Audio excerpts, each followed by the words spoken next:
Okay everyone, welcome back to the channel for another video on Gran Turismo 7. We're back at Daily Race C at Brands Hatch in Group 4 for another race. This time we are not starting from the back of the grid, we're actually at the, well, towards the front. We're in P4 on the grid and we've got some very quick drivers. We've got Quentin in P1, we've got Ryan DeRouche in P2. He is one of the World Tour drivers that were competing in the World Tour on the FIA events on GT Sport, so he's an extremely fast driver. And we've got myself there in P4. We've only set a lap time in the Megane, we haven't done one in a faster car yet. And we've got Deadeye Delboy there in P3. Make sure you check out his YouTube channel also, he does content on GT Gran Turismo 7, so make sure you give him a subscribe there. So also, if you enjoy this video, hit the like button, subscribe to the channel, hit that notification button so you don't miss any future videos. We do stream and produce content basically every day of the week on Gran Turismo 7. So yeah, hopefully we can entertain you. So starting the race from P4, let's see if we can do anything with some of them really fast drivers in front of us. We know that Quentin's pace around this combination is absolutely insane.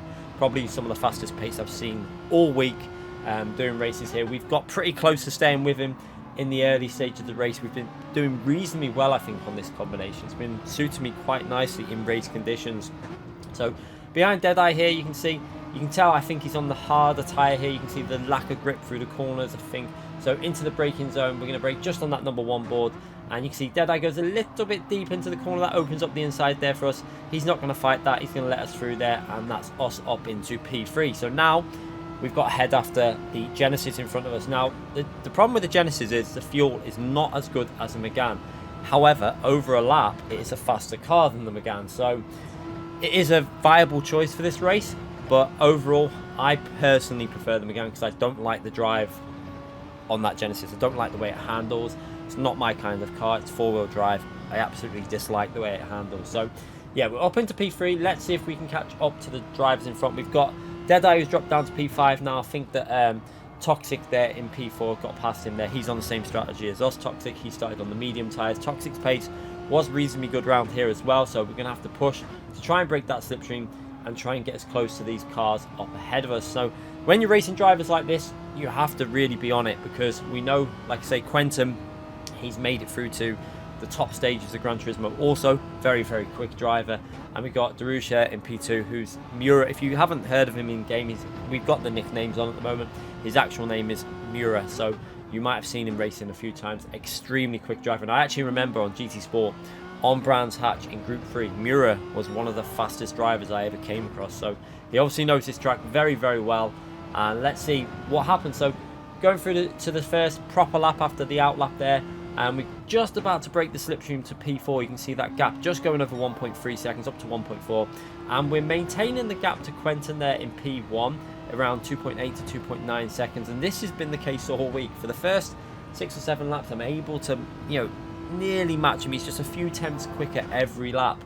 But we're not far off the pace on this combination. But we've got Mura in front of us, who we seem to be matching pretty steadily through the lap. You can see it's around 1.8, it will go up to 1.9 on certain corners.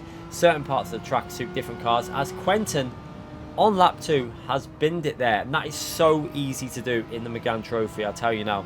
That is not a mistake that's, a hard mistake to make. It's incredibly easy. We've binned it a few times driving this track with the Megane. It's so easy to get on the curbs and you're off the track and you're spinning. So unlucky to Quentin there, but that promotes us up to P2 and Mura in front of us there, DeRouche into P1.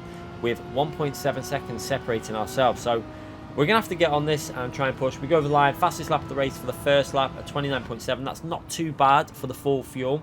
We're trying to push reasonably aggressive at the moment, but let's see if we can manage to close that gap down. You can see it's around 1.6 now into this corner and then drops to 1.3. So we actually get quite close there. On the exit though, that four-wheel drive kicking in. But still 1.5 seconds, we've managed to take 2-3 tenths out of him there, and a little bit more on this left hand corner, and we're getting quite strong in there. But you can see on the acceleration, that is where the Genesis is really picking up on that traction and acceleration. The Genesis is a little bit stronger than the Megane. Into that tricky left hand corner, that's the corner that has been plaguing me all week. Finally started to get that a little bit better yesterday in the live stream. So yeah, I think with more and more practice, we'll be able to slowly find even more pace on this combination. We can see the gap also to P3 up to 2 seconds, so it's quite a comfortable gap to the car behind. You can see it's actually pretty close gap between myself and Mura there. 1.7 in Mura and 1.8 behind us, 1.9. It's fluctuating depending on the corner we're on.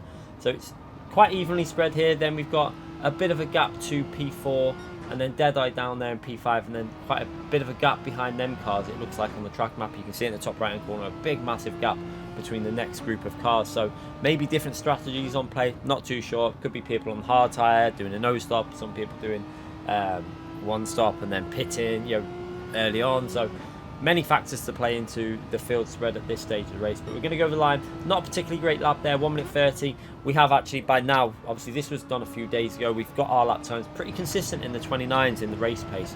We were doing like 29.2s and 3s following Quentin. I think it was just yesterday. So, but yeah, Quentin absolutely on it, doing 28 6s and 7s in race pace at the end was just insane. That shows you how quick Quentin is at this combination. But we're chasing down Mura now. You can see 1.6, 1.7 seconds out of that exit there. So we have gained a little bit on this lap. Car behind is maintaining that gap pretty well to us. He loses a little bit there, another 2 tenths down. So he's down to around 2 seconds behind us, 1.9 seconds behind us. But you can see very evenly matched at this stage of the race. So we're going to skip ahead a couple of laps to lap 6, and we can see we've managed to increase the gap to P3 to 2.6 seconds. So we're building up a bit of a buffer behind us, and we're down to 1.4 seconds to Mura. So we are actually starting to catch up on the halfway stage. So fuel could be starting to play a little bit of a factor in this race, because obviously the Genesis not as good on fuel as the Megane. You don't need to really save fuel with the Megane. You just shift just before the end of the rev range, and this car will make it through the race without losing any pace. And that's why I always say don't rev it out, because you're just burning fuel. Just shift just before the end of the rev range and you'll have enough fuel to get you through the whole race, and then you won't lose time in the pit stop as well. But you can see as we come over the line for lap 6, halfway through the race, we're almost on the verge of picking up that slipstream. Slipstream, you do get a little bit of slipstream from 1.3 to 1.5. It's not really going to be noticeable in Group 4 at this track though. You really need to be 1.3 to 1 second will get you a tiniest little bit. Anything under 1 second, then you'll start noticing that slipstream. But you will also start noticing it through the corners, so that is a problem. You'll start losing a little bit of aero in the corners. Nothing massive. We're in Group 4, so you can deal with it. But there is a higher chance that you can get on them curbs and it will just spin you, because the curbs at Brands Hatch, there is a few glitch curbs on this track that are known about on Gran Turismo. There's a couple on this track, so you have to be very, very careful when pushing it. It's very, very nervous, this track, when you're driving on the limit, when you're trying to chase down one of the fastest drivers on the game. So working our way through the back set corners here into 4th gear, fast forwarding this action as we go through here, and we've got that gap to 1.1 seconds, sorry, and down to nearly 1 second flat. And that's where the Megane is really strong through them corners, and it does look like P1 is having to save a little bit of fuel here. So he's obviously trying to do an 11 lap stint on the mediums, 1 lap on the hard, which it's doable with the Genesis, or you know, and he's probably just trying to do it so he doesn't have to refuel as well. It's going to be very sketchy and touch and go with that car with fuel. Sometimes it might be better just to push that car flat out and do 2 laps on the hard tyre and then push them 2 laps. I'm not too sure. I think that's what people have been doing in terms of that car, because the time that you lose refueling up is not actually that high. But you can see on the replay camera now just how close this race is. Top 3, very, very close. Only 2.4 seconds behind us. And now we're under that 1 second gap. You can see down to 7 tenths. And we've got 5 laps to go. So this is going to be pretty exciting all the way to the finish. Let's see if we can catch him up. We've got to get close to him, but overtaking that Genesis is going to be very, very difficult. We're going to have to find the place to do it, because top end, we don't really have the top end speed to get past him. However, if he's saving fuel, we might be able to use a bit of fuel to try and get an overtake done. It's going to be very interesting as we go through these last few laps. You can see getting onto them curbs, pushing at the moment. No real tyre wear in this race, times 1, so tyre wear is irrelevant. There's no actual tyre wear that affects these cars. Even the 4-wheel drive cars will not get affected by any tyre wear in this race on times 1. They can just go flat out all the way through it, no problems with the tyre wear. But you can see through there, Mura made a little bit of an error on the exit there, losing a tenth or so, and we're going to go into that final corner under 7 tenths behind now, getting on that power. You can see this is, again, you can see that gap increasing a little bit on the straight there, where the power of the Genesis and that traction out of the corners is really helping it. However though, in them fast corners, the Megane seems to be the king in taking the speed through the corners. You can see through here, managing to get very close, and we almost lost control of the car there. Actually got a little bit on the gravel Very lucky not to spin it, but into this apex, holding that nice tight line. That's the line I like to take through that corner. Keep it as narrow as possible on the throttle, let the car rotate, and it really does work well with the Megane doing that line. You can see 0.6 of a second. This is going to be very, very close towards the end. We've got the fuel. Fuel's in pretty good condition on my car. You can see there 3.7 laps. We've pretty much got 3.7 laps left in this race. My guess is that the Genesis in front of us is struggling a little bit more than ourselves on fuel, and I kind of knew that because that is one problem with that car for this combo, and this was a little bit later on in the week when we've done a few races. We've understood what cars are good and bad, etc. But yeah, through the long right hand corner here, this is again a tricky corner for the curb. You have to be very careful on that exit again. We almost, you see that curb trying to bite that front end in. We almost got the glitch curb on entry there, but managed to just about get away with it. Very, very lucky there. Just about survived that and kept within 0.6, and we've got that gap now up to P3 to around 3 seconds. So that's quite important because that gives us the ability, if we're going to battle with P1, we've got the ability to have a bit of a buffer with P3 that we're not going to lose a position. That's always important. You have to factor that in all the time. You know, if you can build a buffer up to the car behind, that gives you the ability to battle it out on the last few laps if you've come into the situation where you're going to battle. One thing you don't want is a massive battle and then 2 or 3 cars catch you up and then you lose more positions than you could have gained. But yeah, I have to say this race was done on the live stream, so remember, if you haven't subscribed to the channel, make sure you subscribe because we do stream these races live and you can catch the live reaction, and it was so intense. I have to say, like, even though it's only a daily race, there was a real intense feeling to this race. I wanted to catch him up, I wanted to do well, I wanted to get the win, and you can see we're really, really pushing through that corner. We're losing a little bit in certain areas at the moment though, because obviously we're having to be careful we don't get too close to the car in front in certain corners, and also a little bit of aero loss when you're this close to a car. Within 3/10, you do feel it. Even in Group 4, you feel that little bit of a washed off front end, a little bit harder to get on the throttle in the slower corners. But look at this. This is how close it is. And again, looking absolutely stunning on Gran Turismo 7. Brands Hatch, amazing. Unbelievable visuals on this game. And as we come into the break in there, I think we might have gave him a little tap. We're very close. We either gave him a tap, but we locked up our tyres. You saw it on the screen, on the replay screen there, on the bottom right, a bit of smoke. So maybe we just slammed on, just about avoided him. But very, very close to dying there. He was obviously taking a bit of a different line to us in this car, and we had to absolutely slam them brakes on, but just about avoided that and dropped down a little bit. So we lost about 3-4 attempts there. You can see P3 managed to gain 3-4 attempts very quickly, and that is what I'm talking about. One little moment like that, you know, where you're battling and you can invite other people into the battle very, very easily. So we lost about half a second. You see the lap time, yeah, 3-4 attempts down and into this turn 1. Can we find the better exit? You can see he goes a little bit wide there, nearly onto the gravel, but just gets away with that. And again, you can see he's definitely saving fuel. I could tell by the engine noise, you can tell by the shifting of the car, you can tell, you know, it's things to listen out for whether someone's having to save fuel. When you're this close to them, you can hear their shifts, you can hear how they're changing gear, and it gives you that knowledge that, you know, you can attack them here because they're struggling on fuel. So into the left hand corner, trying to get on that throttle as early as we can. We're 3 attempts behind. We're going to get a bit of a slipstream behind him here. The Megane, not the strongest car on the straight, but we're going to see if we can get as close as we can. And you can see getting very close, almost 2 attempts away from him here.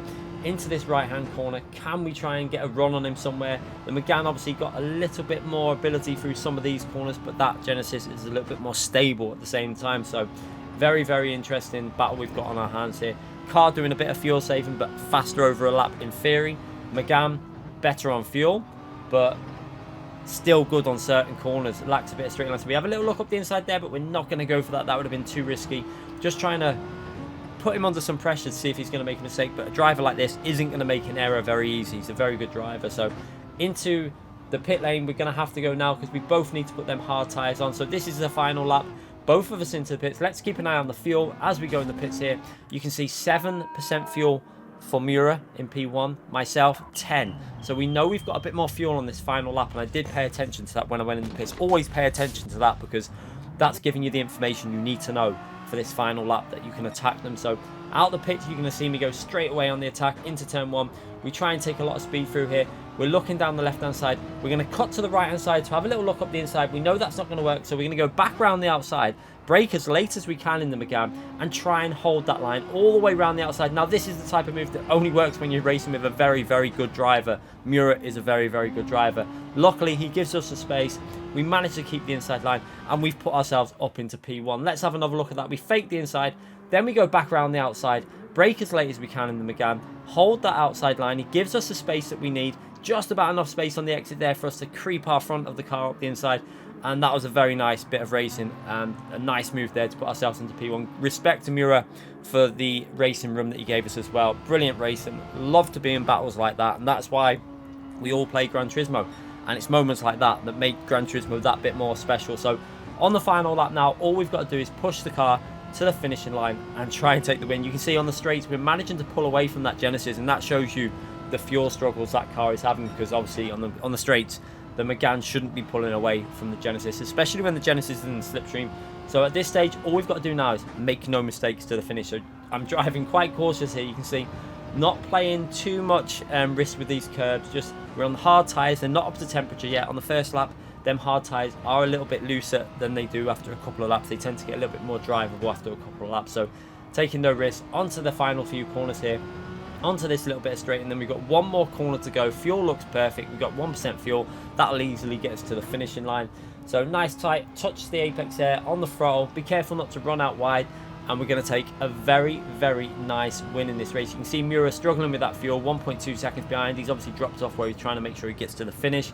But what a race. Absolutely brilliant race. Thoroughly enjoyed it. Lost quite a lot of time in that race with the battling and stuff at the end, and obviously where he was fuel saving, but really, really enjoyable. Plus we started from P4, so P4 to P1. Don't think that could have gone better. If you did enjoy that, let me know in the comment section. Hit that like button, subscribe to the channel. I'll be back with more videos and streams in the future. Thanks again for watching, everyone.